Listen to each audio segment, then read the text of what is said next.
Nos confrères de l'équipe disent aujourd'hui que des dirigeants du club d'Al Hilal en Arabie Saoudite sont à Paris pour discuter d'un recrutement de Marco Verratti. Alors est-ce qu'il faut le vendre? 32-16 pour débattre, Jérôme. Oui, allez-y, profitez-en. Ils sont là, ils sont venus exprès. Ciao Marco, bon vent, magnifique. Alors oui, lui aurait certainement préféré avoir des offres de clubs bien supérieurs en Europe. De toute façon, même lui le disait, qu'il était contacté, qu'il avait des offres bien supérieures à celles du Paris Saint-Germain. Moi, il me l'a dit en direct, donc je prends personne de court quand je le redis à l'antenne. Il a refusé des meilleures offres qu'au PSG, mais vu qu'il est tellement amoureux du Paris Saint-Germain, il a prolongé ici. Et puis, tellement il est amoureux du Paris Saint-Germain, on a encore vu le rendu cette année. Et même avec une prolongation qui est arrivée il n'y a même pas un an, hein, Jean-Louis, au mois de septembre, c'était 2022. Donc, ouais. Et un an après, il se pose la question, bien sûr, parce que au bout d'un moment, tu peux plus mentir aux gens. Il a menti à beaucoup de personnes, déjà à lui-même.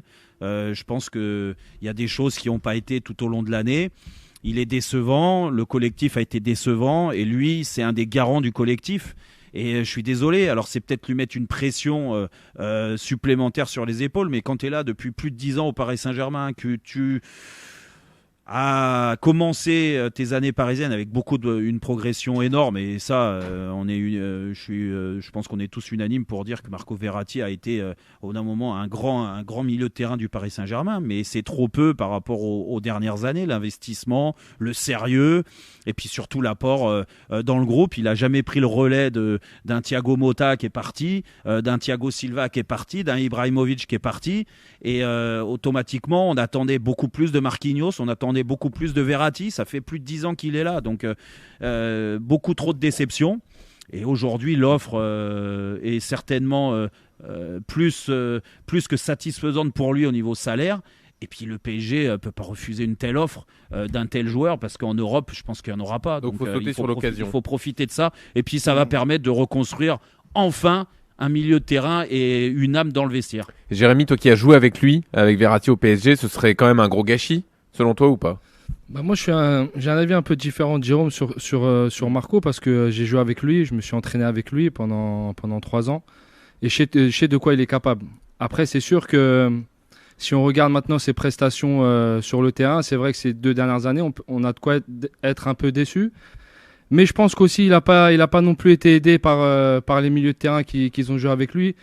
Et je pense que la doublette Matuidi et Marco Motta, Thiago Motta, oui, ont fait beaucoup de mal au PSG au milieu de terrain. On a du mal à les remplacer. Donc moi, je pense qu'avoir Marco dans son équipe, avec, je pense, 2 bonnes recrues au milieu de terrain, je pense qu'on pourrait revoir Marco Verratti au plus haut niveau. Quel Marco? Parce que moi, je veux bien, moi, je te rejoins totalement, et moi, je l'ai souvent défendu, hein, franchement, parce que toi, tu as joué avec lui, moi, j'ai joué contre lui. Je trouve qu'il a tout d'un milieu de terrain aujourd'hui pour conserver le ballon, c'est magnifique, une protection de balle incroyable.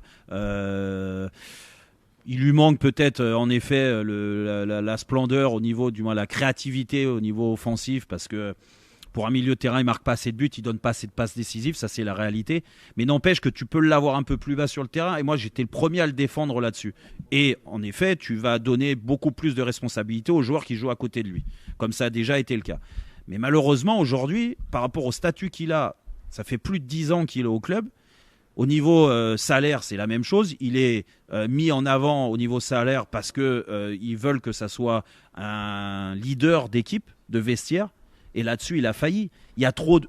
Tu es d'accord avec moi que tu parles depuis 2 ans, moi je dirais même depuis 3 ans, c'est quasiment un match sur 2 de jouer, beaucoup de blessures, une hygiène de vie qui est déplorable, et c'est pas à 30 ans que ça va s'améliorer.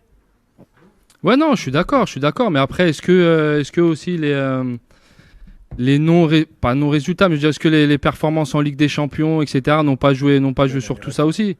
À un moment donné, moi je pense que Marco Verratti aujourd'hui au PSG est le meilleur milieu de terrain au PSG. Donc ça veut dire que si tu vends Verratti, tu perds le milieu de terrain du PSG. Aujourd'hui, tu penses ça encore? Ouais, bien sûr. Jean-Michel, comment tu te positionnes entre les deux? Il faut pas le vendre, il faut le donner. T'es pas sensible aux arguments de Jérémy? Ah non, mais pas du tout. Non, non, mais Jérémy, il vous regarde avec les yeux de l'amour et c'est normal. Il a joué avec lui, il s'est entraîné avec lui. Il y a aucun souci. Verratti, aujourd'hui, je vous pose la question très, très simplement. Entre De Bruyne, Bernardo Silva et Gundogan et Rodri à Manchester City. Il joue où, Verratti? Ah, mais les trois, ils jouent ensemble aussi. Non, mais il joue. Il joue où? Non, peut-être qu'il joue pas aujourd'hui, mais amène des joueurs de ce calibre à côté de lui, et ce sera un Verratti différent. Bravo, non, mais le problème, c'est pas que, Verratti, il a jamais pris d'envergure comme les joueurs de classe internationale qui sont les moteurs d'une équipe. Il a eu des joueurs autour de lui qui étaient peut-être moyen, j'en sais rien, les Vitinha, les Gay, qui c'est qui a eu Paredes, qui a eu Herrera. C'est l'armée mexicaine qui est passée, quand même, rappelons-nous. Depuis 10 ans, ça a été le défilé du 14 juillet. Il les a rendus meilleurs. Alors parfois, on a essayé de le faire jouer numéro 10. Ah, ça marchait pas trop fort. Puis après, on l'a fait jouer numéro 8. Ah, ça a été un peu mieux. Et puis après, on l'a fait jouer numéro 6. Mais il se blessait. Non mais de toute façon, comment dirais-je, la qualité de Verratti, c'est probablement un bon joueur, mais j'aime beaucoup quand on dit il avait un potentiel énorme. Oui, mais moi je m'en fous du potentiel, moi. Moi je veux le voir sur le terrain, et depuis qu'il est au Paris Saint-Germain, évidemment qu'il est à des années-lumière d'un Thiago Motta, et évidemment qu'il est à des années-lumière d'un Matuidi. Donc, mais Jean-Michel, tu peux pas. Moi, j'ai tout dit. Jean-Michel, on peut pas oublier aussi, parce que là, autant je suis d'accord avec des arguments aujourd'hui, et c'est ce que je disais depuis 2-3 ans, c'est la réalité. Et moi, je pense c'est beaucoup, et ça fait. Non, c'est long, 3 ans. Mais oui, mais ça fait plus de 10 ans qu'il est au club, donc automatiquement, avant ces 3 ans-là, il y a quand même eu des satisfactions. Et là, je rejoins Jérémy. Bien sûr que il était mieux encadré. Dire quand tu as Thiago Motta qui se complétait avec lui techniquement, quand tu avais le physique, les courses de Matuidi, il faisait tout. Matuidi, il était derrière, il était devant, il marquait des buts. Même Rabiot l'a fait. Il marquait beaucoup plus de buts que. Oui, bien sûr. Oui. Mais il faut pas oublier aussi l'apport de Verratti dans ce milieu-là. Et ça, c'est la réalité. Et c'est pour ça que moi, je l'ai souvent défendu. Mais aujourd'hui, le problème, c'est qu'il a. Ça veut dire qu'il est irrécupérable. Il est récupérable parce que le mal est franchement, je vais te dire, Jean-Louis, je pense que le PSG aujourd'hui, bien sûr, ça reste un club de foot, a besoin de bons joueurs. Ouais.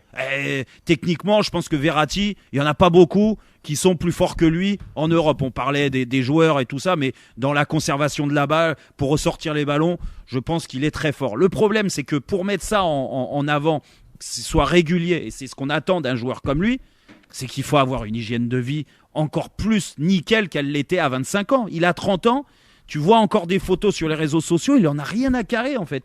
Là, je veux bien qu'il profite des vacances, oui, mais déjà il devrait penser à la reprise, à savoir dans quel état il va être, et surtout faire son autocritique et dire, cette année encore, j'ai déçu. Mais le problème, c'est qu'il n'est pas dans cette situation-là. Il n'est pas dans ce profil-là. Donc automatiquement, le club doit saisir l'opportunité. Il y a une offre, et tu le vends. Tu le vends et tu en prends un autre, tu reconstruis. Et là, c'est peut-être l'occasion pour le Paris Saint-Germain de faire éventuellement un milieu de terrain qui ressemble à un milieu de terrain et qui veut gagner la Ligue des Champions